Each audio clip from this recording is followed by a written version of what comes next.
What's up, people? Today I want to come to you with the Supreme Conversation.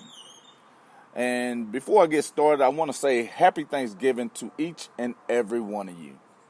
And I also want to give a shout out to Project of Government Oversight. And I want to thank you for giving me a shout out on your platform and supporting our work as what we're doing as far as holding folks accountable for what they're doing and keeping them in line, understanding what it is that we have the restrictions placed upon them for. And their slogan is to create a more effective and ethical and accountable government. Now, we got that out the way. Today, I want to talk about the hospital shooting that happened in Chicago. It was reported that 4 were dead, including the suspect. And the main thing that was reported first was the fact that a woman was killed outside the hospital by the suspect after walking with him.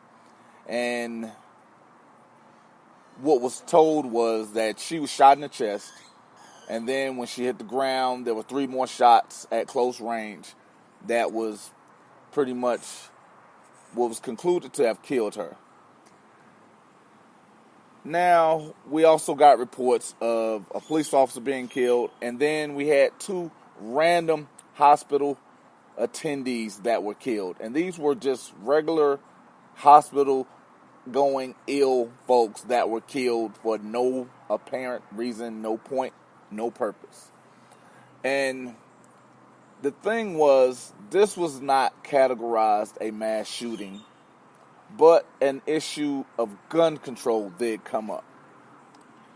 And the thing that I want to point out and have this discussion about was the fact that when do you categorize it a mass shooting, and when are we actually going to talk about the actual issues of the guns? Because when we're looking at people and what's happening with these mass shootings, it's becoming almost a daily occurrence. It's becoming one where police are killing citizens and very little convictions, very little suffrage from it. We have random people killing people. And it's only called a mass shooting when it's deemed right for headlines. We have people that are killing our children going to school. And then when they're caught, or in this case killed, we know more about their background of being in places of mentally ill and not getting help. We go into blaming the NRA and the lobbyists for allowing guns to be in our society, when in fact, when the Constitution in this nation was set up, it was set up as a restriction on government to not bar one from having the right to bear arms, because the purpose for bearing arms is the protection of one's life, one's family, one's property, in their pursuit of happiness. And when you're talking about the issues of placing more restrictions on the ability to get a gun, we're talking about placing restrictions on those that are doing it the right way. We're not talking about or addressing those that are being brought in that are diagnosed as being mentally ill, diagnosed as having some type of break in their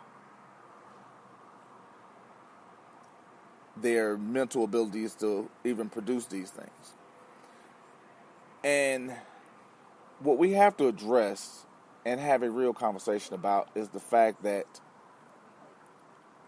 we have a right to protect ourselves. And the ability to continue doing that is laid upon those that don't want us protecting ourselves. And when you're talking about placing restrictions on those that are doing the right thing, I'm going to give you a quick story and then I'm going to end for today. When I was 15, I had an issue with a couple guys that was on my block that was doing things that I didn't feel was one of those. Well, basically, they would beat my ass. Let's call it that. And I was like, yeah, we finna stop all this because it was never a fair fight. It was always 2 or 3 against me. And I was like, you know what? Enough is enough. I didn't have to go through a 10-day waiting period to go get a gun. I went and got a gun in about 30 minutes with $60. And for some reason, nobody wanted to place a restriction on my ability to handle a firearm. Nobody gave me a 10-day waiting period. Nobody even did a check on my background. I was 15 years old and I was able to walk outside and get a gun. Which brings me to the point of when you're placing or looking to place restrictions on someone getting a firearm for whatever reason, the restrictions are not going to the people that they're supposed to go to. Because the criminals are always going to have access to firearms. The mentally ill will more than likely have access to firearms because nobody wants to talk about it. And then there is nothing in place to actually help them because we're always looking for excuses to not be held responsible for the things that are done. And we're always wanting to play the victim.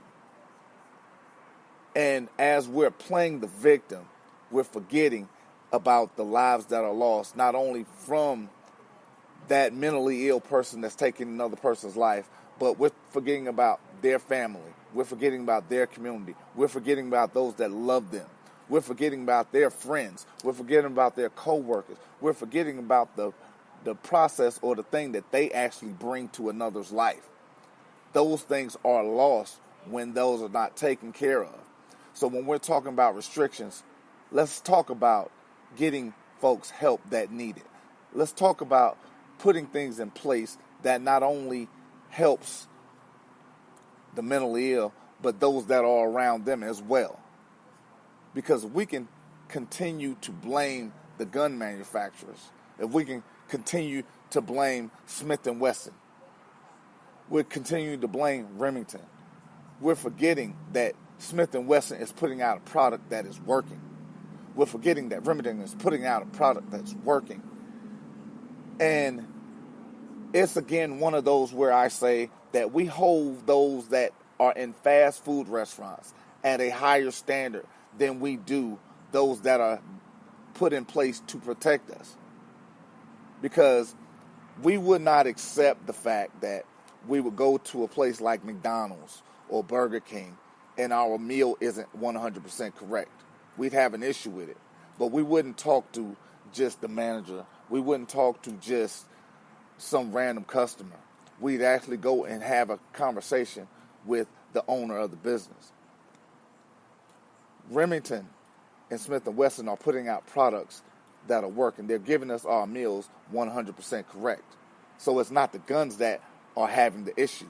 It's the people that are using the guns that we're having issues with. And the people that are using these guns are given the excuse of having mental illness. So let's address the mental illness. Let's address the healthcare aspects of this. So now, again, this is just a conversation for today. I'll see you guys on tomorrow, and happy Thanksgiving.